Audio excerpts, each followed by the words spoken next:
Welcome back to a brand new episode of the MMA Beat. It is Thursday, May 3rd, 2018. Hello again, everyone. I'm Mario Helwani back inside our New York City studio. We're going 3 deep this week. We were supposed to go 4 deep. Unfortunately, Luke Thomas is stuck somewhere between Delaware and Washington, I think. Somewhere out there. So thank you very much to Amtrak.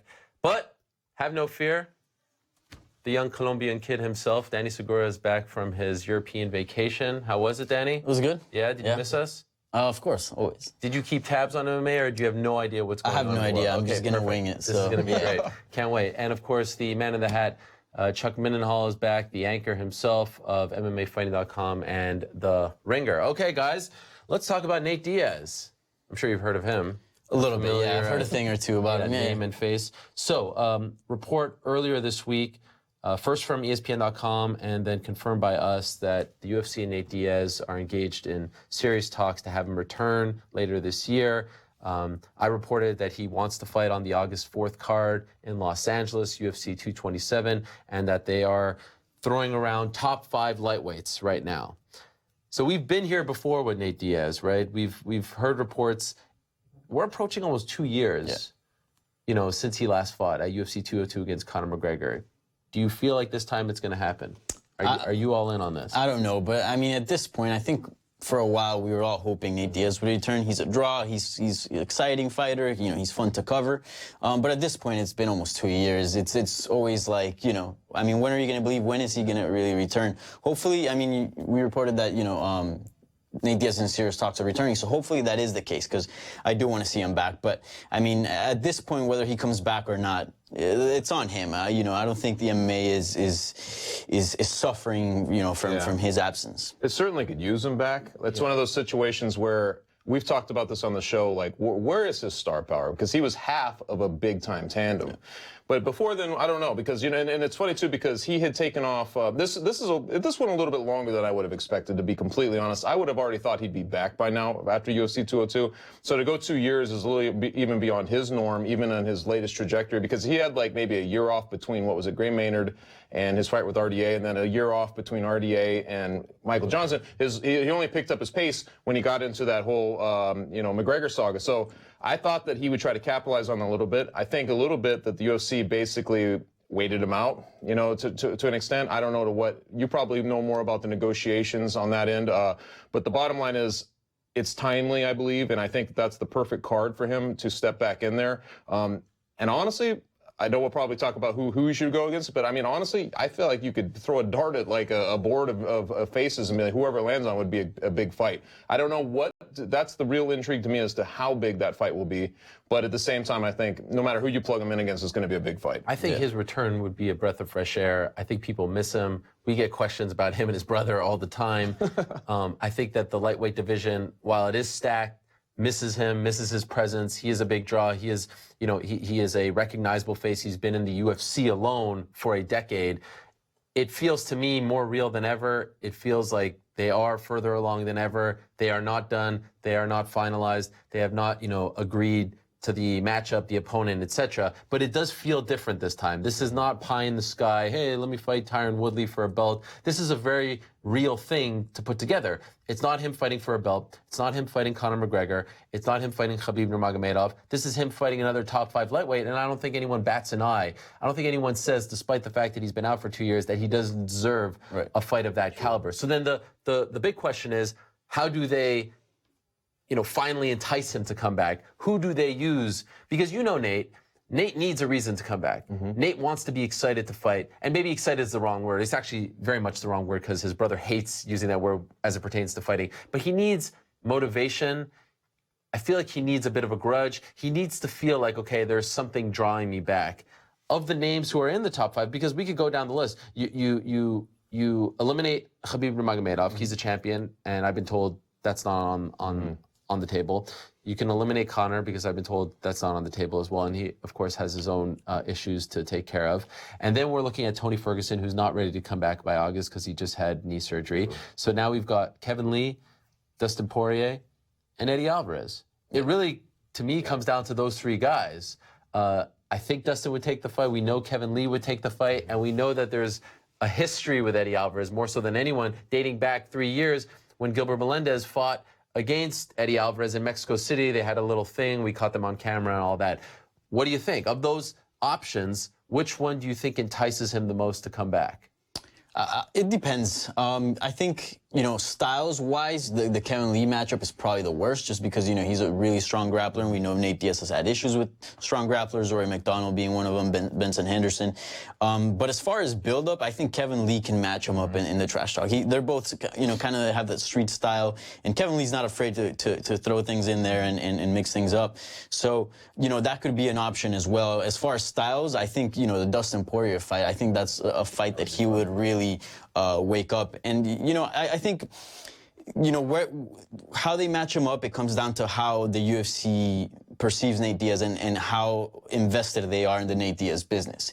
If, he is 33 years old, he does ask for a lot of money for his fights, and, sometimes he's hard to negotiate with. We know that, he's been out for almost 2 years because of that. So maybe they might not want to have him, stay, around for too long. So maybe the Kevin Lee matchup would be great because Kevin Lee's a young guy. He's a guy that's coming up. This is a guy that can use a win over, someone like Nate Diaz and sort of build his status as well. I would like to throw another name in there that you didn't mention. I think the Justin Gaethje fight would be amazing. I've contemplated that one quite. I think, first of all, Justin Gaethje is not going to take him down. He lost his last 2 fights. I don't think Nate Diaz wants to fight a guy who's on a 2-fight losing streak. Sure, maybe, but Nate Diaz is also, 2 years off, and Justin Gaethje is just super exciting. And I think, if you want to... Justin Gaethje, what does it do for him right now to fight? I think a win, just getting a win under your belt at this point for Nate Diaz, because he's been out for 2 years. And let's remember, he's been out for 2 years, but his last 2 fights were against Conor, too. And Conor's been out for a while, which hurts him, because let's say if Conor McGregor was out there destroying people like he did, to Eddie Alvarez, and we saw how competitive Nate Diaz was against Conor McGregor, then there'd be something there with the fans like, oh, when is he coming back? We want to see him against the top. We want to see him against Conor McGregor. But at this point, Conor McGregor's been out for so long that Nate Diaz is, to be honest, at least in my eyes, losing a bit of relevancy. The lightweight division is flourishing and moving on without him. So I think at this point, he just needs to go back and get a win under his belt. Yeah, Justin Gaethje, you mentioned Justin Gaethje. What did it do for guys like Poirier, and what did it do for Eddie Alvarez? I mean, these are both the guys who just got those wins, and they placed themselves into the conversation of the 3 we're talking about. So it's not like it would be for nothing. And I also think that the lingering image of a war, like the types of things, I don't know if Justin Gaethje will continue to fight that way. Probably not, I would have to guess, or you kind of hope. But at the same time, if they had one of those type of fights, Nate Diaz is right back, and that's a fight he could win. But of the people that you're talking about, and if you're looking big picture, I like a Kevin Lee matchup because I just think that he's been a little bit camouflaged in this whole basically in the lightweight division. He's had a couple of big fights, but this would be his biggest fight. And I feel like his personality would be brought out through this process and the build-up and all that stuff. And to me, he's one of those stars I think that's waiting to happen. And I also love just the idea that he represents Detroit and you're going against Stockton. I think that would be a pretty epic lead up to the fight. I also like that there's a little, yes, he can grapple, but what he has is a little bit of a stubbornness to I think he would meet Diaz somewhat on his terrain, and want to fight the kind of fight he would. I think he would do that, but that's just speculation. But I think that would be the fight that I'd most prefer in terms of the build-up. But I mean, you really cannot, like I mentioned off the top, man. I mean, you cannot go wrong if you say Poirier's fighting Diaz, or if you say Eddie Alvarez fighting Diaz. I just feel like no matter what, that's a big fight. I feel like that really gives that card something special. I agree with what you guys are saying about Kevin Lee, but I feel like we're looking at it from Kevin Lee's perspective. We know he would take this fight in a second. We have to know the Diaz brothers and how they think. They're not going to put themselves in a position to have someone build their own name off of them, right? True. So he's going to look for someone of equal name value. I just feel like with the history, I'm torn on this one because I've been very vocal about the fact that I feel like Dustin Poirier versus Eddie Alvarez needs to happen. Yeah. It was inconclusive. It was a fun fight. It ended controversially. And they're kind of coupled in the same spot in the range and everything else. So. And so then, okay, you're saying if you're going to book those two together, and we know that the UFC is interested in booking them together once again for the Calgary card, who does that leave us with? And that's Kevin Lee. Right. But then on the flip side, Eddie Alvarez versus Nate Diaz dates back 3 years, and they've been going back and forth for a while now, and they both have losses to Conor, so there's something common there as well.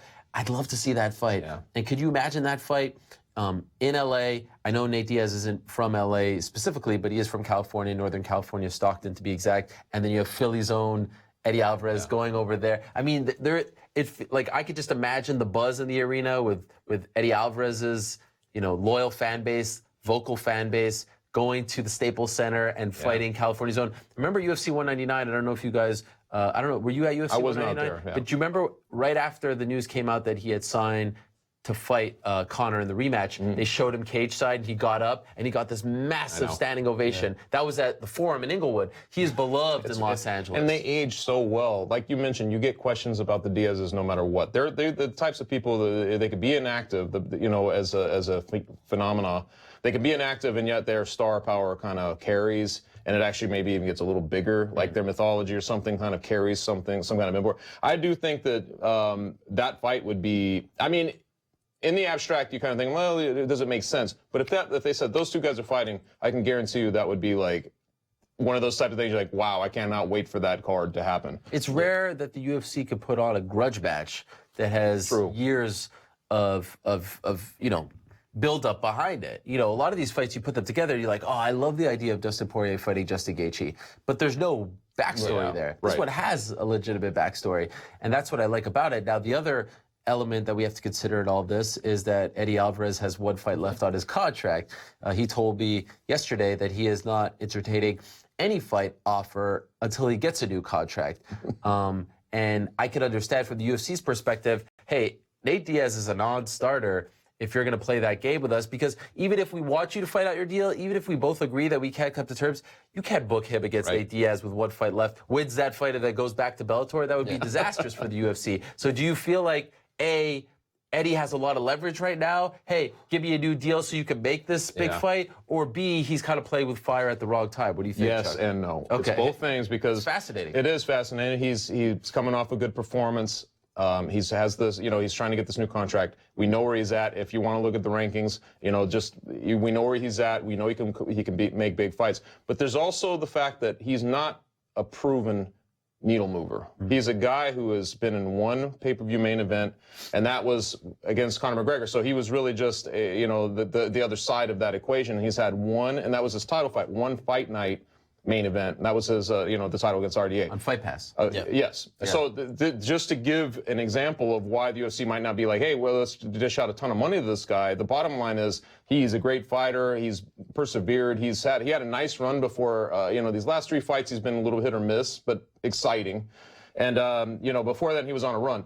So yes and no. I mean, he has probably more leverage than most of than a lot of guys in that division, but at the same time, it's more of I feel like he's more of a hardcore fan. Like the hardcore fans really love Eddie Alvarez. I'm not sure he translates at all right now to the casual audience. And given the new ownership and everything like that, you can see why they don't want to dish out a ton of money for a guy who's not going to come back and give him those returns. You know what I mean? For sure. Yeah, but he also has a lot of leverage in the sense that he is at the top of the division, and there's matchups there like the Nate Diaz one. I mean, that's there for him. Sure, the Dustin Poirier Nate Diaz matchup would be fun. Just engage Nate Diaz would be fun. But as you said, there's history there, and also he has unfinished business with Dustin Poirier, and he's at the very top too. So if the UFC wants to get things moving at the top of the lightweight, Eddie Alvarez is right in that equation. He's at I would say he's probably at the pinnacle right now of his star ability in the UFC because it's funny to say because after he lost to Conor McGregor, I think a lot of us were like, that might be it for Eddie Alvarez. You don't know how guys bounce back from something like that. What does he do? He has that great fight that ends in controversy with Poirier, and then he has this really epic fight with Gaethje,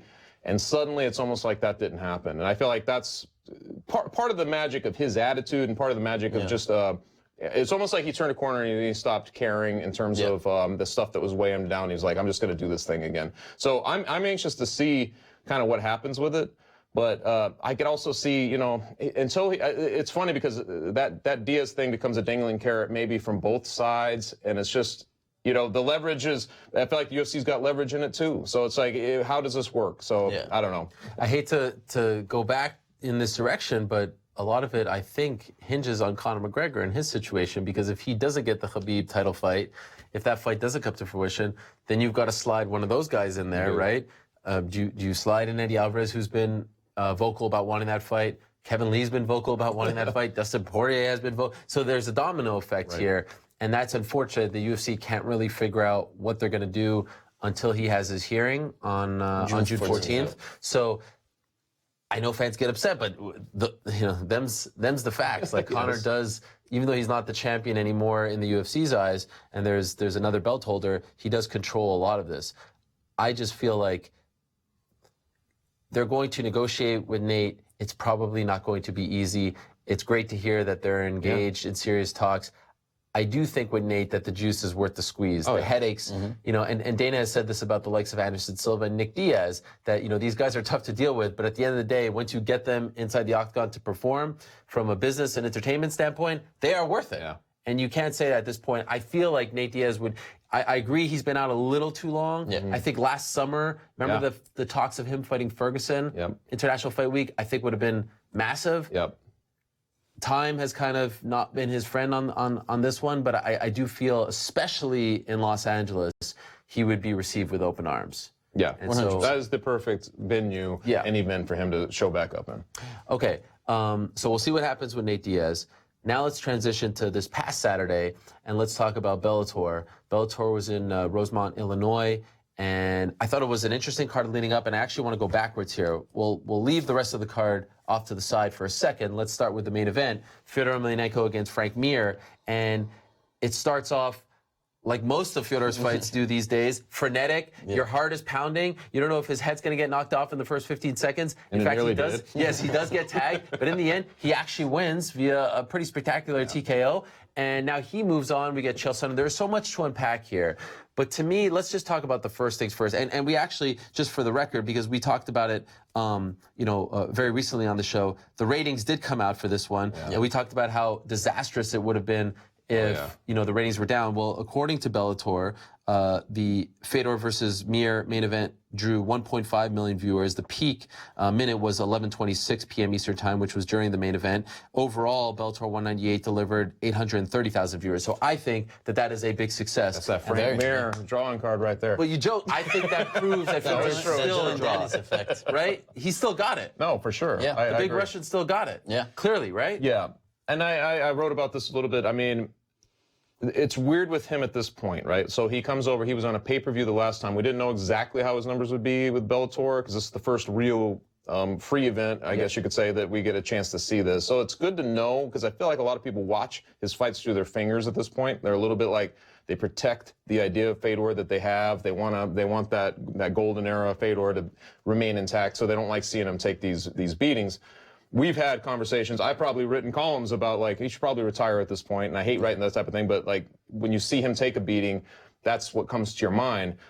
He goes in there, he gets hit right away, and you think, here we go again. It's just going to be that quick. But then you see him turning around. It was almost like we popped the lid off this thing that we've been, protective with this whole time. And it was really fun to watch something like that. It was, anytime something like that happens, I know he's 41 years old and he's able to, Frank Mir has a big enough name. He's been around, he has enough respectability, even with the years off and the suspension, all that, like, to do that to Frank Mir and to do it in that spot, and there was a nice audience that was tuned in for it. It just felt good. It felt like a big event, right? It felt like a big event. It felt buzz. It felt important. Unfortunately, it didn't last very long. Yeah. But it felt to me like, even despite, the guy's coming off a pretty brutal knockout against Matt Mitrione, and it kind of felt like that was the end right there. It looked like he died. You felt like the Fabio Maldonado fight was. Well, you go back like 4 or 5 go back a lot. But the guy still got it. Yeah. People still care about him. He still got it. People still care about him, and he's in Bellator where he has a stage where he's in a tournament. Look, Fedor, towards the end of his career, he's taken a few losses that haven't made him look great. But imagine if he wins the tournament. What a way to clean up the career. He can just retire, and I think... now we're getting a little ahead of ourselves. Right. He's still got a long way to go, right? He's still got to go through Chael Sonnen. Yeah. No. But people still care about him, and that was huge. That was literally the perfect scenario for Bellator. Yeah. Fedor picking up a win in that way, just dropping Frank Mir. And Frank Mir looked in great shape, and he's still a guy that's very respected in the MMA community, obviously being a former champ. Talk about an action-packed 48 seconds. I mean, it was 48 seconds, but when you look at it, it felt like a whole fight because there was a plot twist right in the middle of it, and then you got to see. My heart was pounding. I know, the whole it was thing ridiculous. Was like it was ridiculous. Watching a car crash. It was, but in a fun way. It was like that. It's just, it was cool, and honestly, like, just knowing. See, this is what was fun about it, and this is where the tournament finally kind of paid off. Is you knew that Chael Sonnen was the you know, the light at the end of this, that there was an actual future to this fight. A lot of times with Fedor and a lot of, you know, things that go on in Bellator, you don't know what a win means for anybody. Like, who are they fighting next? That's a great point. This particular time, we knew what that meant. I felt like the best case scenario, obviously, is to have Fedor advance, and then you have this ridiculously fun fight in the sense that you couldn't ask for two polar opposite characters coming together for a fight. And they've had their needling. You know, Chael's been needling for a while now. I just felt like, of all the scenarios, that has to be the one that Bellator really was kind of hoping for. You know, how valuable do you think that is? Because you're 100% right. That has been a problem dating back to the Strikeforce days. For example, Dylan Dennis wins or Neiman Gracie wins, and we'll get to them in a second. But we never know who's next for these guys. It's always just kind of like picking random characters. And eventually, once you get to the top, like, you know, Rory McDonald wins, okay, you know he's going to fight Douglas Lima. But it's only once you get to the very, very top.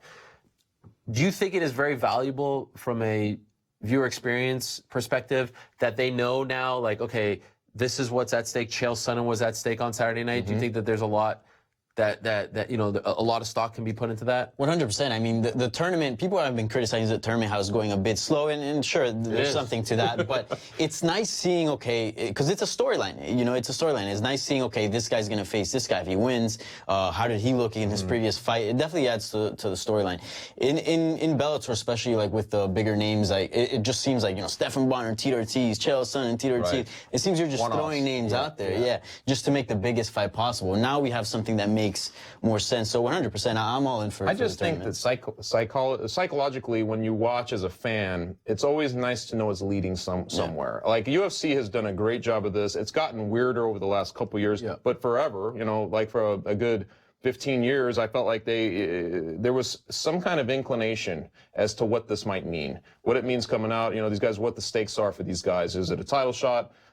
Who's next? It was always you're basically marketing momentum, you know, and I feel like that's what this affords them to do for a change, which is kind of fun because obviously, who knew what that fight was going to look like? To be completely honest, like, Mir had been out for so long. Fedor, we'd seen him, you know, get wrecked by Mitrione. There was a chance we'd be very sad by the proceedings as they kind of happened, but it ends up being perfect, and you knew that Chael was there. And honestly, man, I mean, you just think about that, and just in its build-up, it actually gives you something. It's like it's momentum, it hits the ground running towards the next fight, which I think psychologically fans like that. Who would have ever thought in 2018, the back end of 2018, we'd be talking about Chael Sonnen versus Fedor Emelianenko as a big fight? But I do believe, and I agree with you, I think that was a grand slam for Bellator. They would never admit to this, but that's the matchup they wanted. That was the best possible matchup of this entire tournament. There's no better, sexier, money-making matchup than Chael versus Fedor, in my opinion, because every Fedor fight is the exact same. It's the exact same build-up every time. I have respect for him. He's a legend. He's the GOAT. Chael's the only one who's not going to play by those rules, and we got a glimpse of that on Saturday. I think it's comical. I think it's refreshing and funny, and I actually kind of feel like the style matchup is kind of interesting, too.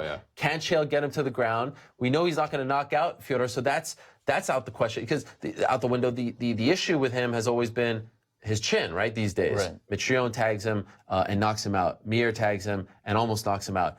Chael's not going to do that. But can he get him to the ground? I actually think this is kind of interesting. His chin also is suspect. In this situation of getting hit by a Fedor, if he does get clipped, you're like, you know, we've seen Anderson when he's clipped Sonnen and other guys. You know, he has a tendency to cover up a little bit too. So it does have its own nuance. I am way too excited about this matchup. I don't know why, but it's awesome. I really think that's what Bellator needed. The tournament needed it. The ratings needed it. All that plays into this. But it felt good for them as a promotion. Like you said, they probably wouldn't admit to this, but when you looked at that bracket, I thought if they could somehow get those two guys together, I thought that right away. That's going to be a big fight, and somehow they did. Let's hope it pans out. Now that we talked about all this, like one of these guys will end up hurt. This will likely be the biggest. This will be the biggest fight of the tournament. Bigger than the final. Yeah, for sure. I mean, ideally, you would have wanted those guys to meet in the final, but if you put them at opposite brackets, there's a good chance Fedor might not make it, or Chael Sonnen. So they played things right, and they still gambled just by putting Mir against Fedor, because you could have made that fight right off the bat. So yeah, the stars aligned for Bellator. Now they have a pretty big fight, and it's interesting because, like, you know, a lot of Fedor fights or Chael Sonnen fights, like at this point, like, you know, match him up with Vanderlei Silva and all this, like, you kind of know how they're going to go. But I mean, I think you recently did a poll and people were pretty split. It was almost like 50-50. And it's just like Fedor, you know, Chael Sonnen being like a former middleweight that made his career mostly at 185 pounds, and Fedor being this GOAT, like it's just these two guys that you just don't really know how the fight will play out. You know? It's just hard to picture in your mind how the fight will play out, which builds excitement. You kind of want to know what's and people what's do down. want to believe. Fedor, it's like he's just one of those guys that people want to believe. They like that sort of story. You know what I mean? You think he'll be the favorite going into the fight? I really don't know. Yeah, If I this is such a actually bizarre probably fight. not. You don't think so? Oh man, that's a toughie because you think about like Vegas. I think it's going to be a close line, but I think it would probably favor Sonnen just given his wrestling. Are you still intrigued by Chael fighting in 2018? Because I was talking to New York Rick on Monday, and he's like, I just don't get it. Like the guy's got a 500 record over the past few years. Like, where's the intrigue? He talks great. You're talking about Chael? Yeah. Like I know the intrigue with Fedor because he reminds us of the past and heavyweights and knockouts. It's either make kill no or be mistake. killed. Remember how he got popular to begin with was because of Anderson Silva. Yeah. So he was able to kind of poke the bear, and then all of a sudden he's a star. Yeah. This is perfect for him too. It's almost like part two of It's Anderson, part two because right? now he goes against another highly revered character that he can poke at. Yes. And it's going to bring him back up. Honestly, it's the perfect scenario for Chael Sonnen, It really is. His last couple fights, not a lot of interest. But this one, it takes on a different tone, you know what I mean? So I feel like he's going to he'll kind of It's definitely an restore some of environment that. where he's going to be able to thrive in because Anderson Silva, all the builds up are the same. This guy's super respected, the GOAT, and Anderson Silva very respectful. And he brought out that in Anderson Silva. And it was the first time we saw Anderson Silva get These are heated. revered figures that he just refuses to Yeah. revere. And it's like, that's what's fun Worth about it. noting, that was, 8 years ago? Yeah. Right. Has the shtick fallen to deaf ears? Or has there been enough time since he's had a foil like this to where it will be? Because I think this could do very well. Or, maybe, I don't know, maybe I'm just blinded by my excitement for this matchup. I think the shtick has definitely lost some momentum. Especially with some of his fights, it looks like it's been, the beef per se. It seems like it's played out. But I mean, this rivalry dates back for a while. I mean, Chael Sonnen has been, talking about Fedor for a long time. So this is not fabricated. This is not fake. This is not something that, is just, bringing up out of the blue. They're fighting. Oh, let me just talk trash about it. This has been going on for a while. So I think it feels genuine and, there's real beef there. Easier to tune him out when his relevance is waning, but it's just as easy to tune him back in and when he's got a relevant fight. I feel like that's really the thing. Like, it's not just that we're tired of his shtick. We know what he does, but at the same time, he's an ESPN guy. We see him on, his podcasts and everything. He's out there enough where you just hear his voice plenty. But I do think you plug in that personality, even if it feels like he's been overplayed and all that, into a relevant fight again, where there's going to be some build up to it and stuff like that. It's perfect for him. Yeah. I think people will get excited about that Just again. imagine if like Fedor starts losing his cool and starts acting out of character and get a little heated. That buzz would be insane. That'd be interesting. Just to see that him lose happens. is cool. Yeah. I mean, he claims that he doesn't really understand, but I feel like he understands everything that he's saying. I love that exchange when Chael took the mic, and it's almost He's like looking off to the I know side. he's like looking like he's like it's like he had no idea what was going on. So someone texted me in the middle of that. Someone in the UFC texted me, and he's like, "I can't believe you like this. I can't believe you like this is entertainment to you. The whole show." And I see people saying like it's all squash matches, but to me, It's rigged. You always hear that. I always hear it's rigged. You cannot.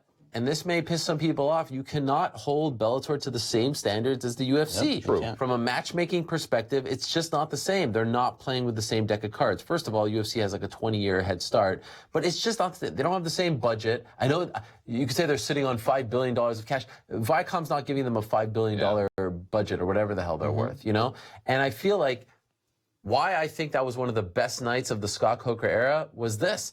They clearly pinpointed some people they want to get behind. Dylan Dennis, perfect example. Neiman Gracie, famous last name. Lovato Jr., undefeated, killing it with submissions. Been calling for this kind of card forever. Yes, This exact build structure. these guys. Yes.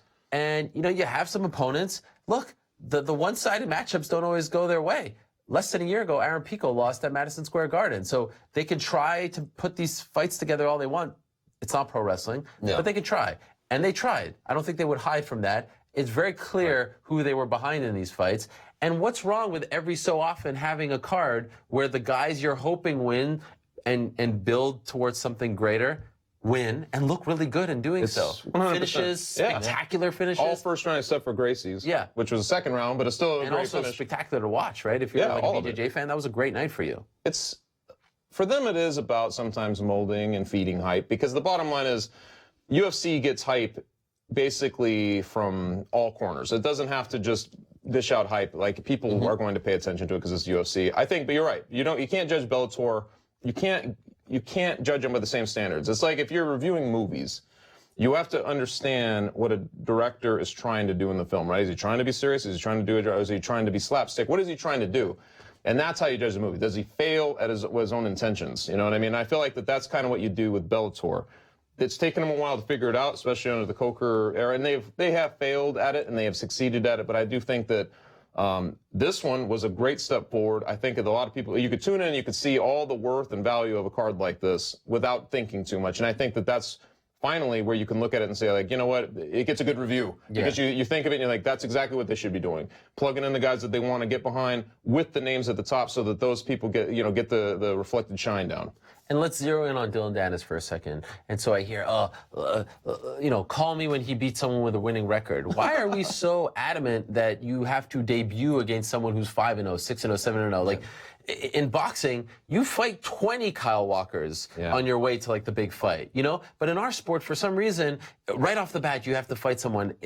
Can we not let the guy, develop, build him up? If we want this to be pro wrestling, like, in pro wrestling, you don't debut against the champ right away. You want to get him beat right away? It doesn't make sense. But if you're building a business and you're trying to make draws and stars, why would you put him in there against Walker slammed him with maybe 3 good shots early on in this fight. Yeah. And I mean, you look at that and you think, if they put him in there against a 7-0 guy, he's probably going to lose because he's 0-0. You know what I mean? Yeah. It's like, it's one of those situations you're like, you have to play it normal. You have to give it like some doubt, but not too much, because if you're behind the guy, you want to see what he can do. You're still just gauging, like, what does he look like in there? Even fought amateur. I mean, even the Walker fight is like, I'm not saying it's a step up, but like ideally these guys, like if you go to a regional MMA, it's always 0-0, fighting 0-0, or maybe 0-1. This guy had 7 fights under his belt, which is a good amount of experience compared to nothing. So, we obviously know that Dylan Dennis has that big jiu-jitsu background, but Bellator got this 100% right. Yeah. I mean, you don't want to debut against a guy that's, 10, 15 fights in and with a winning record. This is the way it's supposed to be. He's susceptible to submissions. He's susceptible to submissions. You know what I mean? Like, that was the fun thing for me. Is like, you saw going in, it's like, this guy's been beat a couple times through submission while he's going against submission. Right. You knew the setup, but you also knew that he had some experience. Yeah. So that was the good. Here's a guy who's now 1-0, who's been in there for a minute, 38 seconds or something like that. And he's got guys like Michael Chandler and people in the UFC and even Ben Askren talking about him. I know you spoke about him first. Do you feel like they have something with Dylan Dennis? 100%. I mean, Dylan Dennis, just the fact that we're talking about him, this is a guy that's 1-0 in MMA. Yeah. And if you look at, for example, his social media following, Twitter and Instagram combined, he has more followers than Michael Chandler, who's a fantastic fighter. Do you know the number? I don't know the number. I think on Instagram, he's like 300K. And then on Twitter, I think he's like 30 or 40. So, I mean, that itself, and Michael Chandler, he's a fantastic fighter, a former champion, a guy that's been in Bellator for forever, and he's talking about Dylan Dennis. So, I think Dylan Dennis, it's a star in the making. You just got to make sure you give him the right fights, and people are going to always really talk gets under people's skin. He does. And so, I mean, that's part of becoming a big star. Michael Chandler is this Midwestern family guy, fun, like he thinks of life and picket fences and things. This guy's the exact opposite. He's what the fight game covets, but it's weird for him because, if anything, he treads a little too closely to his associations. And I'm talking about Conor McGregor. Once it seems like you're just like, this was a blueprint and I'm following it, it loses something. He needs to hone in on who he is a little bit more and stop trying all the... Do you feel like he's trying too hard? A little bit. I do. I mean, it's just... You can't go on and say, all these guys wish they were me and all this stuff. I mean, to me, that's Conor McGregor. That's just... Conor, it's almost like, hey, plant it out there, and it will grow. People will just believe it. And it's just, we've seen it. If he wasn't associated, it's working. Yeah, is it not working though? It's working to an extent. I just think it'll wear thin. Okay. I think as long as he's doing the same thing, keeps winning, I mean, his stardom is just going to grow. Too. And what I do like, and I do think he's doing differently than Conor McGregor, is is implementing his skill set, right? He talks about it. He's like, I'm going to beat all these MMA guys with jiu-jitsu. He's not an MMA fighter. He's outright saying he's a jiu-jitsu guy that's going to use jiu-jitsu to beat MMA guys. And he posted a photo on his Twitter. He's like, they said you couldn't do inverted in MMA. Because, you know, the whole thing is, some leg locks don't work, inverted. There's a lot of things that in jiu-jitsu don't translate to MMA. Well, he's trying to do that, and he did it against Walker. So, I'm all about that. I think if he keeps what he's doing, you know, maybe, I guess, turn down the Conor McGregor, I guess, persona a little bit. I think it's actually funny that he's going so much in the Conor McGregor direction just to piss people off, because that's the first thing you hear every time he speaks. You're a Conor wannabe. You're a carbon copy. It's working. Yeah, it's working. And he's so unabashed when it comes to it. To an extent. I would never, in the long run, you never want to be just some cheap version of Conor McGregor. Right. That's all I'm saying. As long as he's winning, maybe he won't be. As long as he's winning, but I'm telling you, he's got a long way to go. We saw a way more polished product in Conor McGregor when he came up. I mean, 100%. So it's like you just take those two things. 14, 15 Conor fights. It's almost unfair for him to want to try to do that to himself. He's being unfair to himself. But is it so delusional that it's actually kind of working? Like, that's the thing that I think people, like, Ally Quinty even, he's like, I want to see this guy. Yeah. Everyone wants to see him get his ass whooped. Delusion operates very well in the fight game until it doesn't. You know what I mean? And I think it works really well right now. Once he loses, it all changes, That's true. right? And I think he sort of has a troll touch to it, because he's like 1-0, shh. And then like he told, I think Michael Chandler took a shot at him, and he wrote, well, at least one of us is undefeated. You know, he understands. You know. Okay, so what about him calling out Ben Askren of all people? Which is weird that people keep talking about Ben Askren in Bellator and he's not. Like, Fascinating though, isn't it? Yeah, I don't know why. Fascinating in a weird way. Do you like that fight?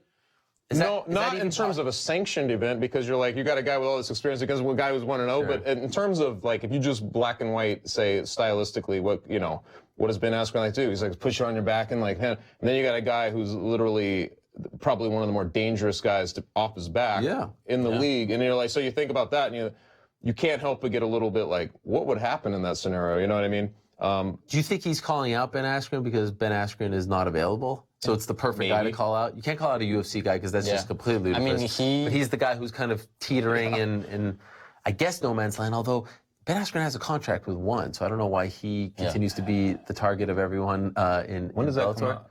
You asked him about that. Several. He doesn't like to say, but there's more than one, you know? Or I should say, there's more than one. Well, then maybe that is it then. Maybe he's like, well, I know that this guy. It's the perfect guy because it looks like you're calling out a guy who's going to crush you, maybe, but you know that that's probably not going to happen. And it's a big name, a veteran. I mean, he called out John Jones at Submission Underground when he was, grappling for Chael Sonnen. That's true. He's not afraid to call anybody out. And again, all this, I know the call-outs sometimes may seem ridiculous. John Jones, Ben Askren, but it gets people talking. I mean, I remember when Kevin Lee, I think before the Michael Chiesa fight, before he became who he is today, I think, before he had all this hype, he was calling out Khabib Nurmagomedov. A lot of people were like, oh, he's crazy, but it got him in that conversation. Who was the jiu-jitsu trainer in New York City here? Well, it was Marcelo Garcia. Right, Marcelo, right. So it was. I used to hear things out of that, like Marcelo would make an example of him in class, things like this. Ask him to leave, treat him poorly sometimes, but it was almost because his attitude demanded. So I don't believe it's all a put on. I think that the dude is that cocksure. I think that he's probably young and naive and doesn't understand all the consequences of what he says. That can be fun too. But it's again the same thing. He might want to refine it and get a little bit more of who he truly is. Get away from the kind of thing as he goes along. But as long as he's winning, like you said, I believe delusion can stay in business for a long, long time. You know what I mean? Like it won't be delusion if you keep winning. One fight that has some history behind it is him versus Neiman Gracie. I think that would be a big mistake to book right now. I think Gracie is a little further along. Bellator won't do it anyway. No, 100%. They don't want to do it. Like, look at MVP versus Paul Daly. No, that's exactly what came to mind. Yeah. I'm like, you got this obvious setup? Nope. Dylan Dennis needs to go 6-7-0 before he gets like a good opponent. I think it would be very interesting. I know this is a bit of a dream matchup, but Gary Tonin. If he keeps winning in one, I mean, at some point they're very young in their career. If they meet in MMA, that'd be amazing. Both those guys. Yeah. Gary Tonin especially. Yeah. Who had the better debut though? Gary, because I think so too. He showed off the striking. 100%. And if he didn't get tagged early in that fight a couple times, there's right away I was like, ooh, this is gonna be bad if he cannot take it to the ground because he got tagged pretty hard. You know what I mean, right off the bat. So the one thing I'll say about the Bellator product, and I thought that this was one of their better shows, particularly of the Scott Coker era. Everything that they wanted to go right went right. yeah. But the one thing that still feels awkward to me is the role that they have for Big John McCarthy, because John McCarthy to me is someone with great integrity. He's the, unbiased official. He calls it down the middle, and they continue to put him in this role to be hype man and to oversell things. And to me, he would be best served as the third man, where he's strictly X's and O's. He's John Madden. He's telling it to you like it is, but he's not telling you that this is the best fight of all time and this and that. I thought it was interesting when Frank Mir was walking to the cage, Mauro Ranallo was the one who mentioned his 2-year suspension. But then John McCarthy was the one who was talking about, there's been issues with USADA. It feels like he's too much hype man. They have him on the desk, which he's really hype man. To me, it needs to be like, he needs to be the antidote to Chael Sonnen. I know Chael was on the desk, which I think is somewhat of a mistake, but like Chael is so hype man. You get this guy in who's the voice of reason. That's the best role for him. But him being like the post-fight interviewer guy, like he should be above all of that. He should be straight up black and white, X's and O's. It's awkward to see a former official who is so revered and respected be served as a hype man. You know what I mean? There's a line, a sacred line of almost objectivity that gets crossed when he does that, because the bottom line is, what are these guys? Just like as a journalist, you're nothing without people's trust. If you're a referee, you want a referee, a judge, the whole idea is that you are, objective. You are watching the action. You have no preferential treatment. You have nothing like that. So it is very weird. I agree with you. Even doing the in-cage interviews and things like that, I would like to see him. I thought for sure that's what they were doing when they brought him over. I thought they were going to use him more in like, hey, let's talk about what did this mean, or what is this, and he would chime in other ways just to kind of deepen the conversation, things like that. So it is a little weird. I have to say that I've noticed this too. Yeah, he has so much knowledge about like the rule set and the way like MMA works. I mean, he's been there since day one. He wrote the book. Yeah, so literally. I mean, yeah, it is kind of odd seeing him interview and sort of play that role, like, who do you want next, you know? But I think, the best man for that job is Chael Sonnen. But if he's just out of it, if he's segued, that's what he is going to be, okay. But if he's going to go back to it, it's going to be a little weirder coming out of it after this, as if he starts to get a name as a hype man. Yeah. And Chael's on the desk, it feels like a misuse of his talent to have him just sitting there and not hear him during the actual fights, because I think he's very entertaining. It's one thing if, Paramount Network was the broadcast partner of Bellator, and they were just, as we see in other sports, where, Fox is covering an NFL game or TNT is covering an NBA game. It's one thing if he's in that role, but here he's working for the promotion and he's being used to sell these fights. And I just feel like John McCarthy is better than that and bigger than that. You know what I mean? It's supposed to be by the nature of what he does. Exactly. So that's a little off-putting. But overall, I thought it was a really good night. Regardless, he's still doing a great job. Even in the interviews, he's asking the right questions. Yeah, although he needs to loosen up the grip on the Oh, yeah, he had a nice... on every single He's guy. always like that, though. He's an awesome guy. Like, you know him. I mean, I just feel like it's a misuse of... Because he is so respected and well-liked that he should be above that. Yeah. So we're talking about building talent. And again, I reiterate, I do believe that Bellator should be judged by different standards. That may piss people off, but I do think that that's fair. So now here we have a situation in the UFC where you have Israel Adesanya, who is someone who they have clearly targeted as someone they want to get behind. And now they put him after his second fight, which was a bit of a close one against Marvin Vettori not that long ago, just a couple of weeks ago. Now they have him in the main event on July 6th, the night before, 226, against Brad Tavares. Brad Tavares, not a flashy guy, but a guy who gets it done. 2 of his last 3 losses, a bunch of them were against Robert Whittaker and Yoel Romero, the 2 guys who are fighting for the belt on June 9th. Does this feel like a little too soon for Israel Adesanya, the last style bender? 100%. And it's funny because as soon as he defeated Vettori, I tweeted, I was like, look, he won clearly a fight, 29-28. He's clearly a great talent, but let's not rush him into the top 10. He still needs work, right?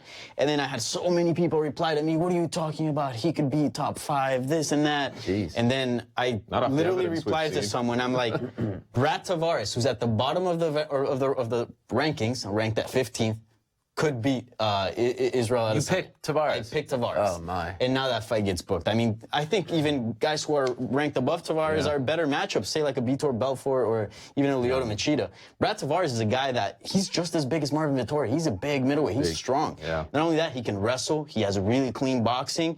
I mean, one of the reasons He's why... won, I think, 4 in a row. Yeah, and he's super experienced, fights composed, has a good chin. One of the reasons why Vettori gave, so many issues to Adesanya was wrestling and strength, right? But Adesanya was able to counter that by being the better striker.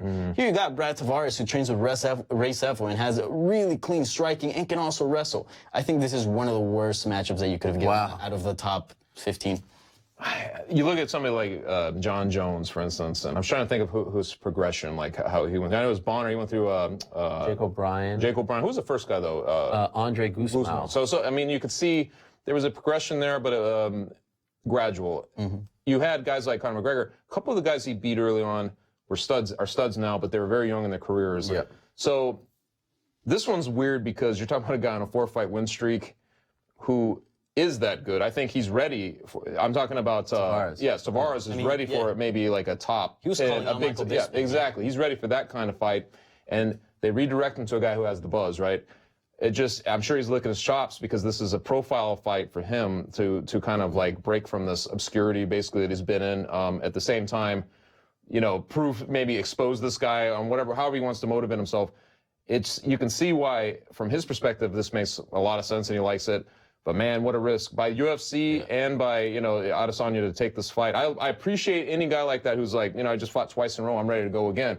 But I mean, he's looked a little vulnerable in both fights. It's not like he's this really polished. You're not seeing this guy just demolish people in there. I feel like his hype, people are talking about him like he's demolishing these guys. It's not really there yet. So power to him if he thinks he can go in there and do that to Tavares. And if he does do that, we will have a star in this game. Because I feel like that escalation, that like doing it that fast and going against a guy like him, that would be the benefit of it. If he goes in there and he's able to do that to Tavares, I think he becomes a star just like that. Yeah, and I just want to clarify because a lot of people are probably like, oh, you're saying he's going to lose. Israel can go in there and knock out Tavares. I just think this is a big risk fight. But as you said, if he does get past Brad Tavares, now you beat a veteran who's very solid everywhere, and he's right up there. Is it a necessary risk in the sense that is Tavares a big enough name to where he gets catapulted into the top 5 if he beats him? Yeah. Probably not, right? Top 10? I mean, Tavares isn't. Look at those voters at the at the polls there. To me, it's just like it's one of those classic fights where the guy is super tough, yet doesn't have the strong, backing behind him in terms of fan base. Like you don't steal his fans if you beat him. Right. He's not incredible. I don't know what he's currently ranked. Is he in the top 10 yet? Tavares? Yeah. He's 15. He's 15? Yeah. That's it? I think so. Jeez Louise, after all From the that. last time I checked, which was when they both fought, So arbitrary though, because he was at like 13 or 12, and then he fell back without losing. It's just It one of just those feels things. like at this point with Israel Adesanya, just get him wins. Just develop the highlight reel, We right? talked about this a few weeks ago. I was like, you don't have to rush guys like, hey man, we were talking about Till, even on the Till fight, because I was like, at this point, if he's going to be in Liverpool and he's going to fight, plug somebody in. It's just a showcase for him. It's just a showcase. People are just dying to see him fight in Liverpool. So it's like one of those situations. I feel like this guy particularly is one of the true buzz names out there right now. Has got the personality.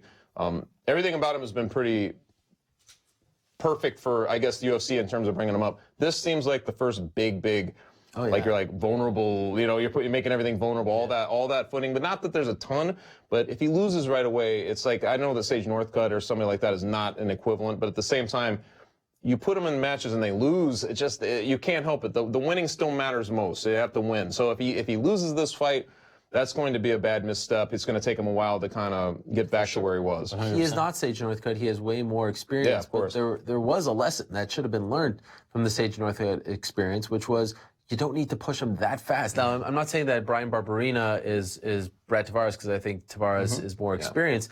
But remember, they had Sage fight in October, in December, and then in January. It's the same kind of thing here. Yeah. It's February, it's April, and then it's July.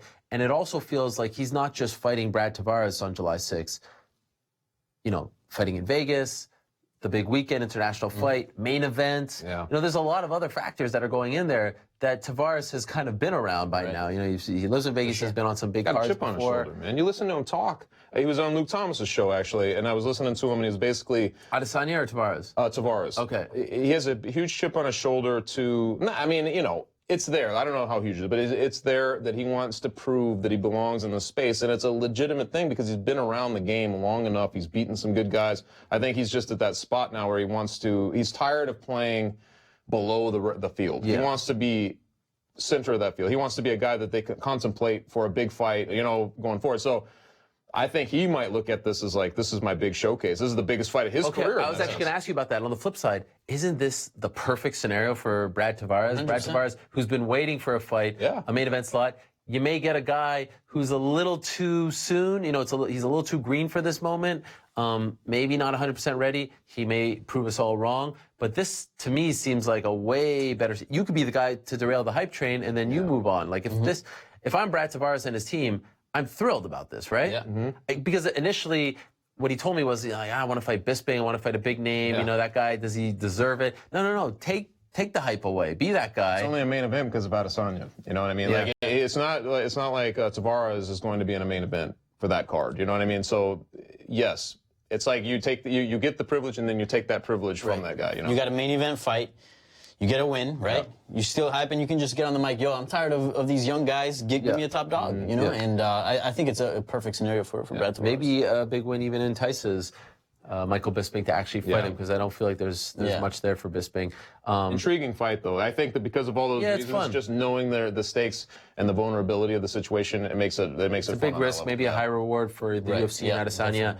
Also, if you're a Hawaiian MMA fan, what a fun weekend for you with Tavares now headlining the card. Yancy Medeiros fighting the following day, and of course Max Holloway in the co-main event as well. So I like that they're maybe trying to make up for the fact that Holloway had to pull out of the fight on March 3rd. I want to ask you guys about Joanna Jędrzejczyk. It was announced this week that she is returning on July 28th against Tisha Torres in Calgary, and she's remaining at 115.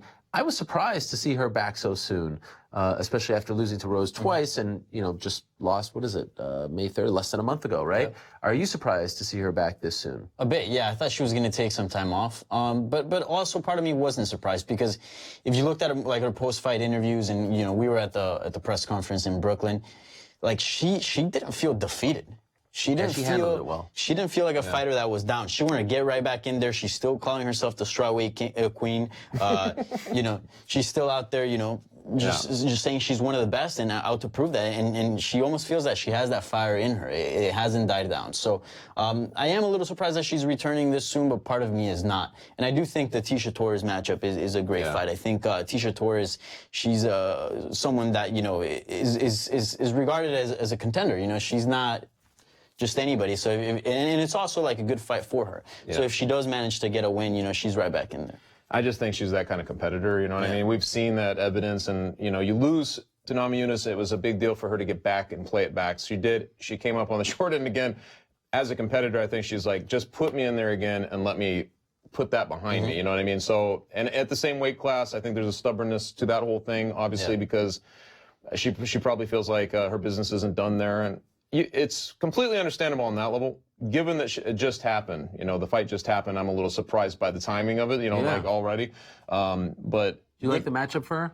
I do like the matchup for her. I think Tisha Torres, I mean, is dangerous too. So like that's one of those situations, like it's not like she's taking a slam dunk here. You know, she's going to go against somebody who could legit put a third L on her record in a row, and I'm like, that's, you know, that's risky, but it tells me what kind of competitor she really is. She's not, it's not talk. I believe she's really that kind of competitor.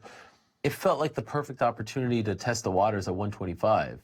You know, you lose twice to the now champion. I thought for sure she would. Right? When it happened in real time, I thought that's what she was going to do. There's not much going on over there. There's not a long line of contenders.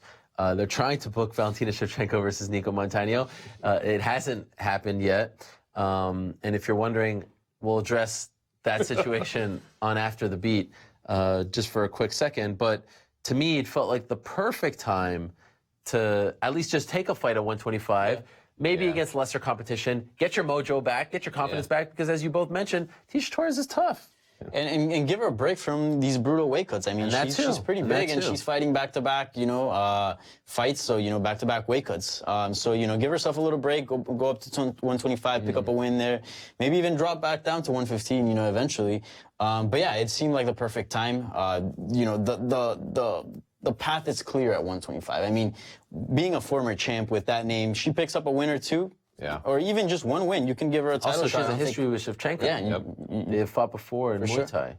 And also given the fact that she lost to the current champion twice. That's always a bummer. We've seen Joseph Benavidez lose to Demetrius Johnson twice, and getting that third fight back, getting momentum back in the division is always difficult. It'd be fairly disastrous if she does lose, because then going to 125 is like this refuge. Like she took off because she wasn't winning, and it's a reinvention and all that. Right now, it's like, well, that was always kind of her natural weight class. She should maybe go there.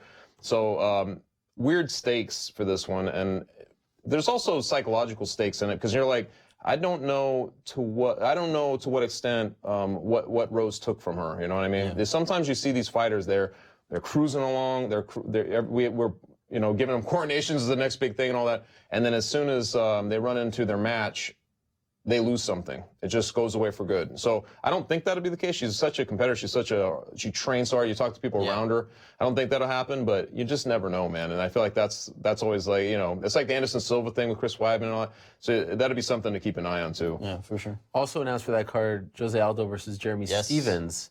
Seems like people like it, but some people I also saw say, maybe this is a little too tough of a matchup for Aldo. Like, again, weird. Really? Which is weird, because Stephens has been around the block. How do you feel about it? I love it. I wanted this fight to come to fruition. I think it's a great fight because, like, I don't think Stephens is too much for Aldo, and I think Stephens deserves a fight like Aldo. I mean, Stephens has been killing it. Right? He's a guy that, for a while, I feel like he got this label that we kind of knew his ceiling, and he was just going to be this guy that was going to linger around the top 15 and maybe lose to the top 10 guys. But he's turned that around. I mean, he's quickly become a contender in that division. And if he really wants to get a title shot and be a threat to the title, what a better way to face the former champ? And, Such a weird late season renaissance for this guy. Like, it's like I mean, he had so many up and down moments, but he was always there. Very tough. Nobody ever like that. But it was more of a middling ranked guy that was always in those types of fights. So it's weird to see him this late in his career escalate. And it's almost like he's fighting now where he's got a quota to keep. Like he's fighting so often and just winning these fights. Yeah. Big fight for him. And I'm like, honestly, it's intriguing because you have one guy that's kind of fallen a little bit and one guy that kind of came up, and so they're somehow on an even playing field right now. They feel right there. Yeah, so it feels right, and it's in opposite trajectories, Plus, regardless of their spots, I mean, Jeremy Stephens versus Jose Aldo is a fantastic fight. I mean, I don't know how any fan can complain about that. I'm just happy that Calgary fans can now stop asking, when is the UFC coming back? I mean, they may have issues at the end. They're probably, hoping that they're going to get the greatest card of all time.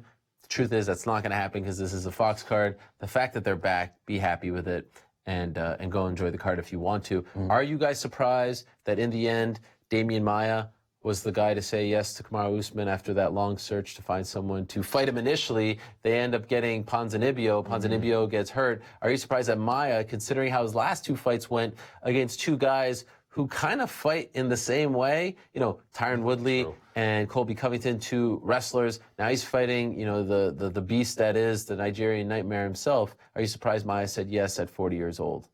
Not really. I mean, this is a guy that fought Tyron Woodley and fought for the belt after he had done so much. I mean, this guy deserved a title shot before fighting Woodley, like 2 or 3 fights before that. And they only gave him 4 weeks, and he was like, yep. And I remember, like, in interviews, you asked him about it, like, how do you feel about that? And he was never resentful towards the UFC. He's like, yeah, I got 4 weeks, but, Tyron Woodley's been the champion for a while. He's just a bench. Yeah, so, I mean, I'm not 100% surprised. This is a guy that took literally the biggest fight of his career just in 4 weeks. Yeah. So again, just headlining an event. But it's one thing to take a title shot. True. It's another to take a fight after you've lost 2 in a row. Well, you would think that taking the title shot and giving that everything that he's done, you would think that he'd be like, no, hold on. give me 6 weeks, give me more time. You know, he'd be more picky about that, right? Yeah, yeah. So this is just a fight that, one, it's a main event. Two, I know it's a tough stylistic matchup, but, you know, he is 40 and he's probably thinking, I got to take big fights. Yeah. There's no long road back to the title shot. He's not going to fight a bunch of I was going to say, contenders. probably that's what it is. I mean, he is 40 years old. How many big fights does he have left? He's probably got like maybe 2 he more knows fights, he's maybe ticking 4 down more at fights, this point. yeah. But the bottom line is, I mean, You're fighting a young stud. You're Why not fighting a try to young fight- stud. But if you get a win, you're right back. Here's in another there, thing, though, right? to consider. Like, he is a young gamble. stud. He's 6-0 in the UFC. I think 4 of those went to decision. He's been very dominant, but they're not Damian Maia-sized names. You know, like this Are is you saying that Kamaru is overhyped a little bit? perhaps. Oh, interesting. I don't truly believe that, but it's possible. It's possible, okay. And who better to expose somebody? You're than, not 100% sold. Than the 100%? No. I mean, if you look at like just who who was Strickland, he fought Emil Mek. Neck, yep. I mean, these are tough dudes. So, But it's you're right. Orly, those types of those are big names, but I mean they're good names, really good fighters, but they're not Damian Maia-sized names. Yeah, and this is a guy who's so crafty at his age and everything. Probably nothing to lose at this point. You know what I'm saying? It makes it pretty interesting, doesn't it? Like this is a guy who he knows how to get it done. It feels like a bigger fight than the Ponzinibbio fight was, right? Those were maybe as far as like, because I mean, Damian Maia is bigger than Ponzinibbio or Kamaru Usman, you know, former title challenger at different weight classes. But I mean, from I guess like targeting Latin America and Chile, Ponzinibbio was the guy. I mean, this was a huge blow to the card because if you look at the card, But Maia's from Brazil. Yeah, but I would say that Brazil is obviously considered part of Latin America. But Brazil's light years ahead of, you know, all the other Spanish-speaking countries in South America as far as MMA. I mean, Brazil has had tons of pay-per-views, tons of champions. This was a card in Latin America to shine, to say, look, there's Latin America talent in the UFC. Sense, but... If you look at the card, there's tons of Latin American fighters that are on the card. Enrique Barzola, Claudio Puelles, Humberto Andeney, Mowgli Benitez, tons. Brandon Moreno, right? Brandon, don't call me Moreno. Moreno, yeah. Okay, yeah. You know, Ponzinibbio being the main event, it felt like, look, we got Latin American talent. Now, obviously, having Damian Maia there, we've always known that Brazil has been a powerhouse for MMA, so it doesn't feel the same, but it's still a fantastic fight, but... It's the best replacement I think they could have come up with. Yeah, for sure. Given the options, you know what I mean? Last one before we go to After the Beat, in a word or two, we spoke about it a little bit last week, but the controversial ending to the Merab Valishvili-Ricky Simon fight, Valishvili ended up requesting an appeal and was denied by New Jersey. Are we surprised that he was denied, or did you guys expect this? No, I wasn't surprised. I mean, I feel like most of these appeals are just like this. It just, you know, it comes down to them just reiterating their stance, you know, wording it differently and putting it more official. It'd be nice if one time they say, you know what? Well, I guess in the Yana Kunitskaya, Tanya Evinger fight for Invicta, they did reverse the call. So maybe that's the one time. Yeah. But yeah, I agree. Yeah, it almost feels like appeals are just a formality to be like, look, I really didn't agree with this call. I still feel like they got it wrong. And like the more I watch it, I feel like they got it wrong. I actually didn't watch UFC Atlantic City like live because you know I was on vacations, but you know, I did watch that fight this morning, and you know, being outside, sort of watching it live with everybody else and seeing everybody else's comments, just watching it, it was a difficult situation because he did look, his arms, like, yeah, he was flailing his legs, but it almost looked like it was like an automatic response because his arms were out. A lot of assumptions. I mean, again, I think it was a difficult call, but at the end of the day, I do think it was the wrong one because, I mean, when the fight was over, he just stood up. He kind of stood up, and he was there, you know? And, I mean, that's no different than Yoel Romero getting rocked by Tim Kennedy. With Mark Goddard? Were you guys in Spain together? Yeah, we were.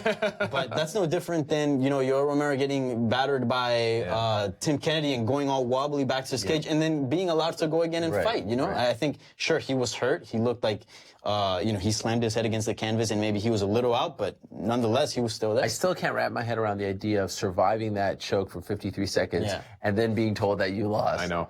Especially when the one shot that we see is Simone pointing at him being like, he's out, and then he pops up. I know. can we not give the guy like a second to just chill out on the mat after surviving that? Like, do you know how much pain his head and neck must have been in that moment? And we're saying, oh, look at him, he's out, he's on the ground. 53 seconds. 53 seconds. I can't hold my breath underwater for more than like 4 seconds. Yeah. Let alone having someone like choke me like that. It's just unbelievable. Survive all that time just to be told you're dead. I guess now we just have to, yeah, exactly, right? At least he got the fight of the night bonus. Well, it would have been nice to get the win. For sure. You got to do the immediate rematch. Yeah. UFC, in my opinion. You got to do it. All of a sudden that fight becomes something though, doesn't it? Because it was just nothing on this card. Do it in Georgia. Yeah. Not, the state. Yes. But, the country. Right. Would be good. All right. UFC Fight Night, Georgia. Okay. That does it for this portion of today's show. Now, if you're watching us on Twitter, stay right there. After the Beat is coming up. If you are watching us on YouTube or MMA Fighting or Facebook, there's the address, live.twitter.com/MMA Fighting. You have sent us a litany of questions. We shall do our best to answer them. So here we go. After the Beat starts right now.